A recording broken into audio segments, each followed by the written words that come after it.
Delhi party అంశంపై అధికార విపక్ష వైసీపీ మధ్య డైలాగ్ వార్ నడుస్తోంది. రాజకీయంగా చంద్రబాబును ఎదుర్కోగలిగే శక్తి జగన్కు ఉందని, అందుకే ఆయనకు వైసీపీ అధినేత గొడ్డలి త్రిశూలం కత్తిలా కనిపిస్తారని సజ్జల కామెంట్ చేశారు. ఈ వ్యాఖ్యలకు చంద్రబాబు కౌంటర్ ఇచ్చారు. ఇక్కడ ఉండేది సీబీఐని గుర్తుపెట్టుకోవాలన్నారు.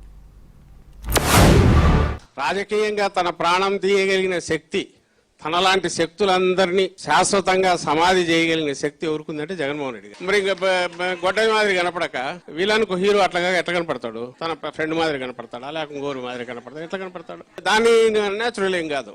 నేను అందుకే మళ్ళీ చెప్తున్నా, ఎస్, చంద్రబాబు నాయుడు గారి లాంటి వారి పాలిట జగన్మోహన్ రెడ్డి గారు గొడ్డలి, త్రిశూలం, కత్తి అన్ని ఏదైనా చేస్తామా, దాన్ని మళ్ళీ పైకి తలెత్తకుండా తొక్కగలిగిన శక్తి ఆయనకు. నిన్న ఒక ఆయన అంటున్నాడు, ఇది గొడ్డలి పార్టీయే కాదు, ఇంకా కత్తులు కటారాలు తీసుకొస్తా అంటున్నాడు.